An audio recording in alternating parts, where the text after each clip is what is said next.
Hi, I'm Lavender Love, and I am one of your MX Drag England finalists.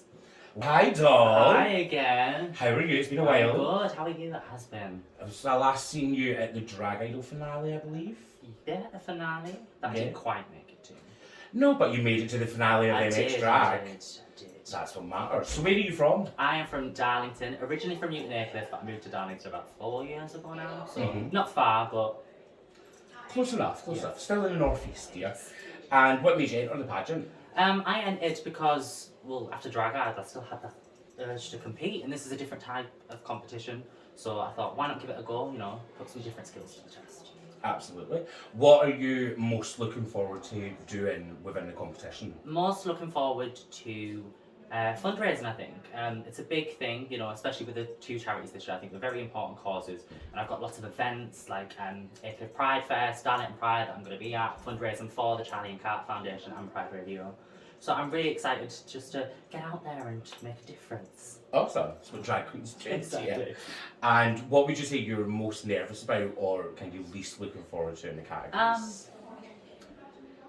I would say the written test, but I'm not that nervous about it. I think I'm excited about the whole thing, in all honesty. If I was going to pick one thing, it would be just putting all the looks together. Like, I've got all these concepts and ideas, but executing them, I think, is that. What would you like to do with the platform that MX Drag's going to give you? I think what I'd like to do with my platform is Darlington is still a very long way behind, like Newcastle and other big cities in terms of LGBT rights and community. Like, of course we have rights, but we don't have a community. We don't have a gay bar. We have one gay night a week when there's 2 or 3 queens working. And I really want to create a sense of community. I really want to uplift those voices of the young gay people in like Darlington, Newton Aycliffe, just that local area that kind of all gets overshadowed by Newcastle a little bit, and just show them that you can be a small town gay and it's okay. Like, that's what I want to do with my platform. I know it sounds cliche, but... No, it's not. It's really important. Yeah, like you said, the Northeast is like the last kind of stand front when it comes to LGBTQ+. Of course, we have rights, but the attitude is still so far behind somewhere like Manchester or London. So, like, they're just further down south in general. And I think that's the old northern soul of people. Like, they're very traditional. They're very set in their ways. And yes, they're accepting, but it's not accepted, if you kind of get what I mean by that. It's like... we turn a blind eye to it, but we don't approve. And I want to bring that approval to... What does pride mean to you? Pride to me means everything. I've always been proud of who I am. I've never really struggled with my identity, and I guess I'm lucky in that sense. And I've always had family that supported me. So I've had a family of strong northern women behind me my entire life. And I think it's important to share that sense of proudness, because not everyone has that pride, not everyone has that support. So even if you've had that, I think it's important to it. So pride to me is everything. It's, it's who I am. That makes sense. That makes sense. And what would you say is your proudest achievement? My proudest achievement, I've got a few. I would say graduating university, but I haven't graduated yet. It would be Drag Idol. Like, I know that sounds cliche again, but I came in, I nearly went home week 1, and then I won 2 weeks in a row, and then I did my Bambi, and then I went home. Don't talk about that. But just to get up there in front of all these people, I had no idea what I was getting myself into. I started drag in lockdown.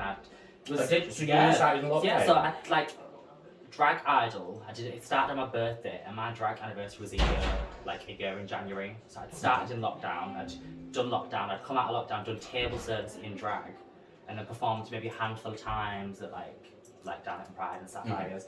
So it was just that, getting up there and facing all those people and just being like, let's do this. And it was the most nerve-wracking thing I've ever done. So, I have a little jar Oh, am I going to dip into of random questions. Now, you take it out, I'll read it, because it's written in my handwriting, which is terrible because I'm Scottish and went through the Scottish education system. Put my hand in Pebble's magic jar. Exciting. Oh, I could have stuck. Oh! I won't see it. Right. What's something that most people like that you don't get or understand? Does it have to be in relation to drag? Not at all, just anything in the world. Something that's really popular that you just don't get or understand. Ed Sheeran. Elaborate. I don't know, I just don't understand it. I just don't understand it, the hype behind it. I'm gonna get vilified on the internet by this. But no, everyone loves like bad habits and all that, but I can't stand it. It comes on and I just stop in the middle of my shot shift and I'm just like, no, get it off, please. This is a homophobic attack. Actually, I do have something better. Peaky Blinders. I don't understand the hype. I watched like 3 episodes and I was bored out of my mind, but everyone loves it. Yeah, people are really into Peaky The Blinders. straight white boys on Instagram are gonna have us. They're gonna have. They're not going to be watching these videos. You never know. Pretty face like me. But this is very true.